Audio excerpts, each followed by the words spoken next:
Seeing if Todd Ellis can take the fight to Pecker in this particular race. Particularly as we now have a totally dry set of conditions. Oh, yeah. And all these outfits were in the 33s, the top 6 in the opening race in identical conditions. There's a light breeze, nothing to worry about. Has Todd Ellis found his mojo? Again, now it's dry with the Hoosier tyres, because he certainly grew his confidence in the previous race. He got quicker and quicker and quicker, came through to second place and was very much on Pecker's case. Okay, waiting for the lights then. We're down here, the lights are in, the lights are off, and who's going to get it? Well, Todd Ellis gets a flyer, but looking hard, Laidlow's on the outside is Blackstock. It's Blackstock. Todd Ellis has been relegated, but Blackstock sweeping round the outside. Lewis Blackstock and Oscar Lawrence as they go round Coppice and up towards Charlie. It's the Blackstock outfit in the lead and looking good. Look for number 95. They're with you now, Keith. They certainly are, mate. Well, it's Pecker in second there. I can see Todd down to third there. But you're absolutely right about that Lawrence, Blackstock and Lawrence outfit. That is the leading one. They had a big moment coming through Charlie's, but he just kind of swept it up and carried on as if there was absolutely nothing. I think anybody else would have been spearing into the scenery. Really was quite a dramatic moment as they come around the Chris curve for the first time up towards the gooseneck. There's no change in the order there. Fourth place, I think, is the Christies there, looking from this distance. Can't quite make it by little old eyes. They make their way down line astern, and you just know that we're in for another cracking race. They're into the chicane now. They're going to come out of that chicane and back towards you in just a moment there, Barry. And you can see Blackstock's leading. I can see how close you want it. You could really get them all in the back of an Arctic, the top 3 or 4. Todd Ellis in third place there. Blackstock it is, though, over and through. There's a gap in the gate. You see Blackstock. Look at that. Look at these 5 outfits so close together. I didn't see where Bircher was, but he's got to be in the top 5. I think Laidlow sitting in 4th place by the look of it. Didn't see where Pecker was. I think in 2nd place still. The number 44 5 champion finish rider. Blackstock from Pavarinta. It is indeed. Over goes the 44. Todd Ellis in 3rd. Laidlow in 4th. Birchall in 5th, and then the Christie brothers in 6th. Then it's Rob Biggs, then it's Paul Kirby, then it's Phil Bell, and they're sweeping around Coppice. The leaders have got to be in your sight. Oh yeah, most certainly have, and I cannot believe how hard they're attacking these corners, watching the passengers duck down out of the slipstream. And I tell you what, Todd Ellis might be coming under a little bit of a challenge here. I think the Laidlows have got them in the sight, so they're pulling out and having a look at Park. Unfortunately, as you know, Barry, they disappear out of our sight at Park Curve there, but I'll be able to pick them up on Chris when they come around the long sweeping right-hander there. And Yo Ellis stows in 3rd place in distinctive colours, even in the slightly lower sun there. We can see him holding on, but he is going to be coming under a challenge shortly here at Mansfield. No, not closed up. In fact, if anything, I think Todd might have closed up a little bit on Parvinter in front of him. So absolutely brilliant stuff. But out in front, no doubt about that, is Blackstock and Lawrence. They're looking to avenge their earlier defeat, and of course the black flag from yesterday. I've got him bottom of the mountain. Ellis then looking good here. Maybe he has found renewed confidence in the Hoosier rubber. He's certainly looking good here in 3rd, but the Laidlow brothers are really pressing him.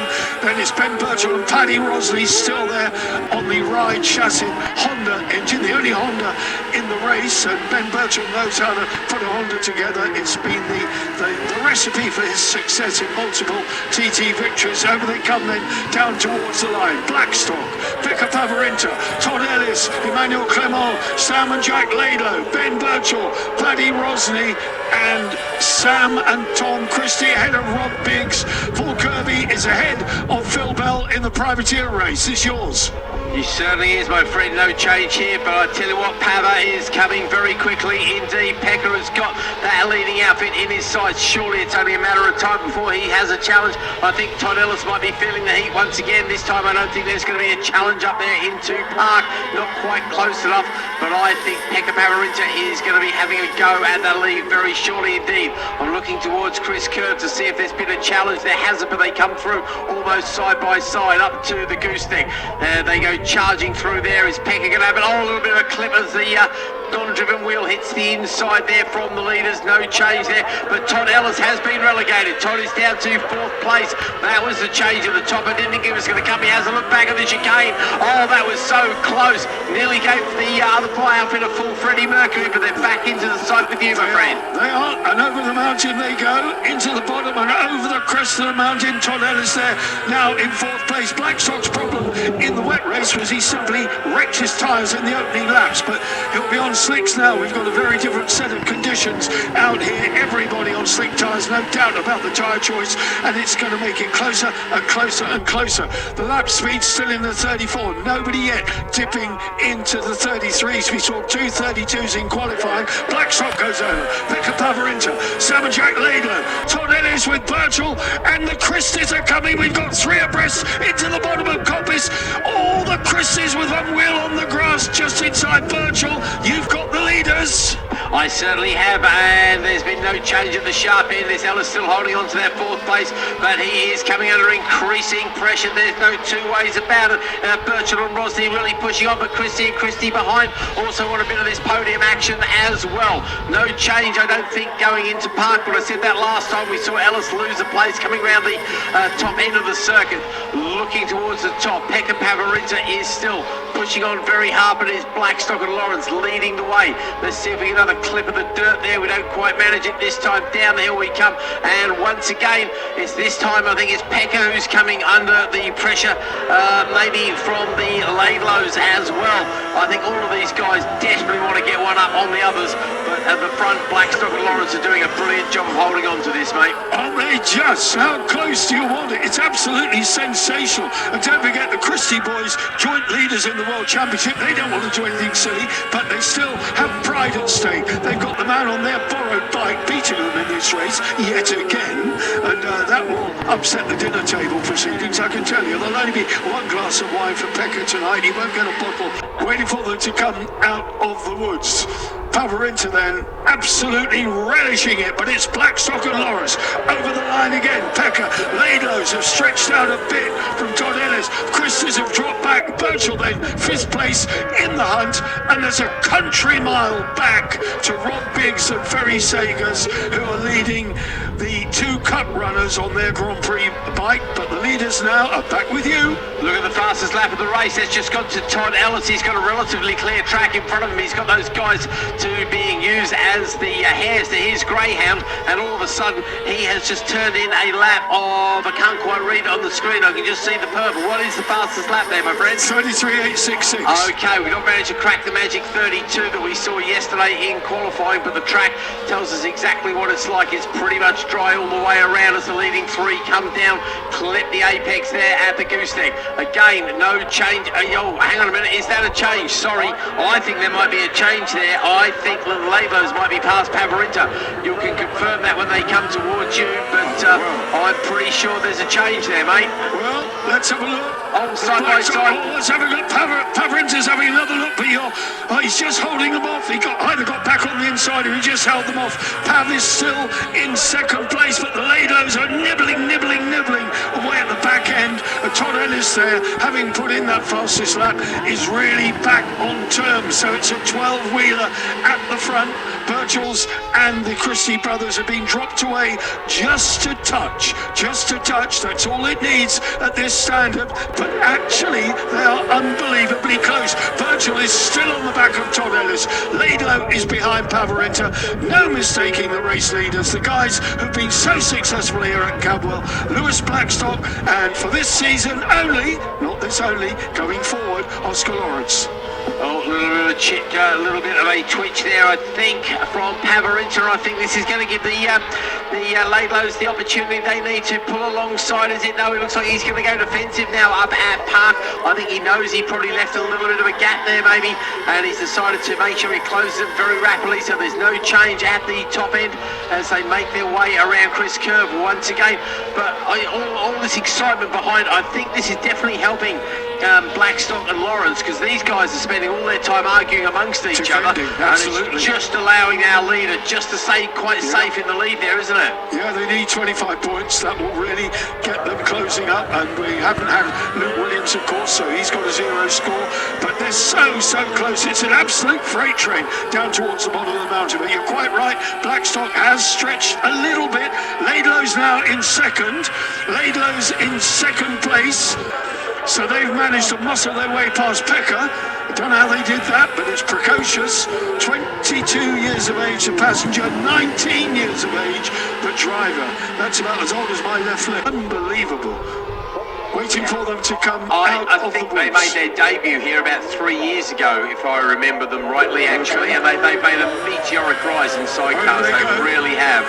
Sorry, Keith, and there's a move by Christie's. Christie's have gone through on Ben Birchall. They've gone through to close on the back of Todd Ellis. Todd Ellis now has got Sam and Tom Christie 4 laps to go, including this one. There's still a load of time, but you've got them now, surely, Keith.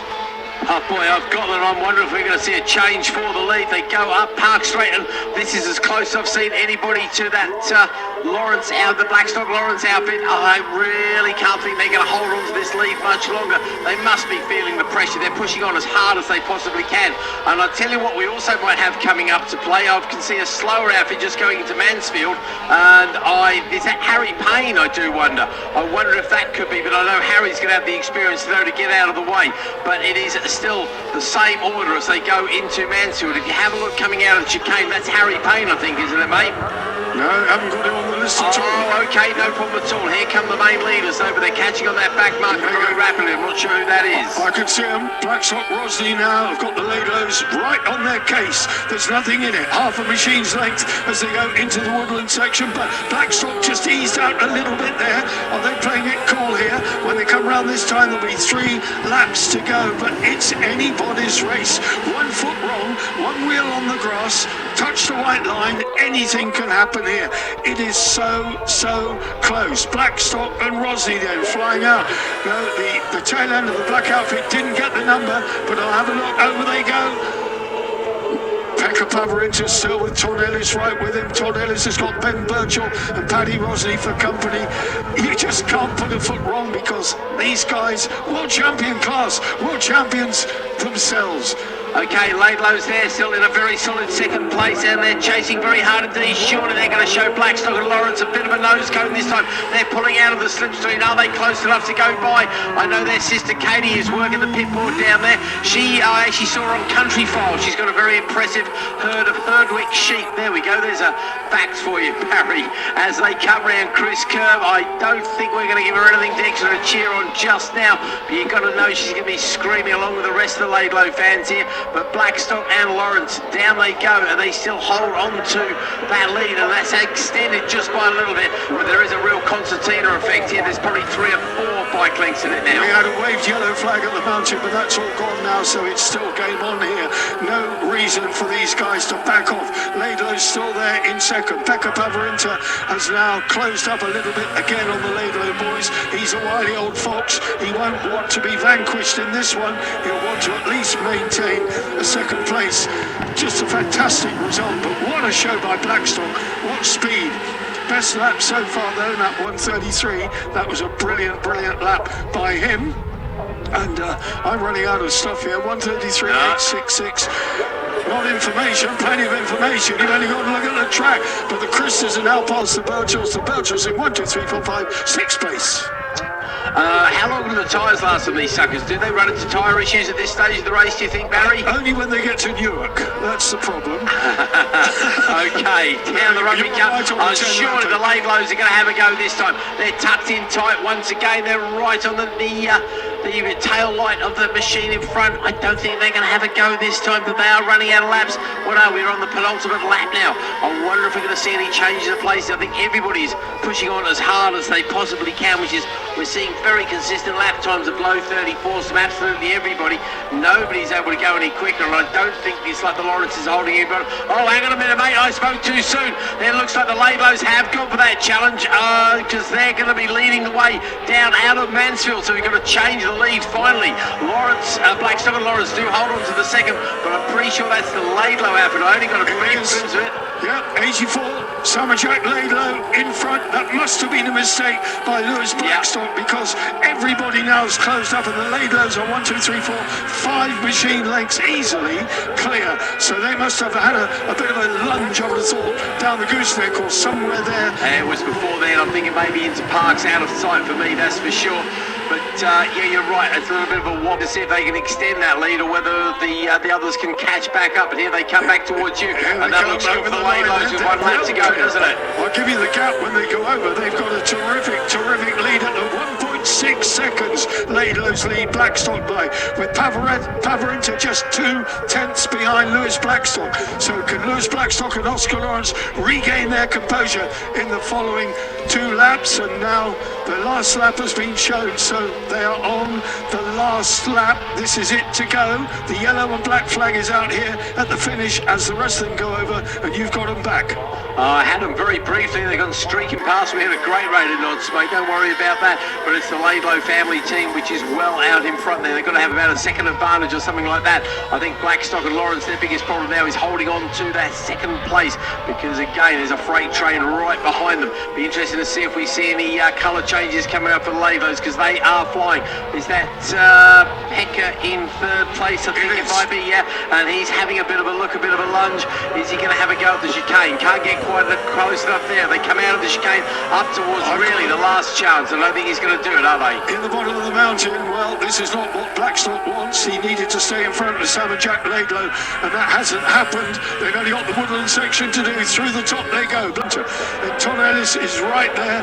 Christie's behind him. In fact, the Christie's might well have eased ahead of Todd Ellis, but I won't be able to tell you until they come out of Barn Corner and down towards me for the final time. The checkered flag is being readied here at the finish. Summerjack Laidlow are on target for a victory here, ahead of Blackstock, Pavarinta. Todd Ellis holds off the Christie's. Birchall's, what a fantastic chase. Those 6 outfits in a class of their own, and in fairness, so they should be. Absolutely brilliant stuff. 3 world champions in that, and the current leaders of the 2025 World Championship were in there as well.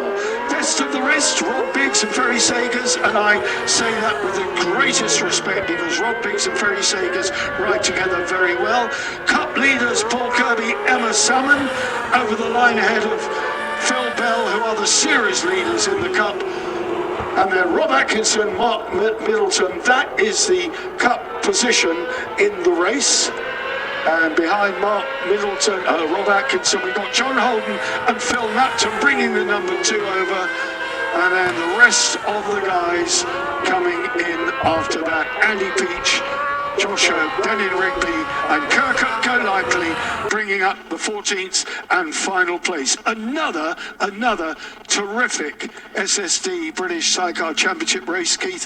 Thank you. Mate, absolutely brilliant. It's kind of appropriate that the best racing of the weekend really should be the British Sidecars. Obviously, they are the peak of the profession, and it's very appropriate that there should be some of the most exciting racing here at the Sidecar Revival meeting.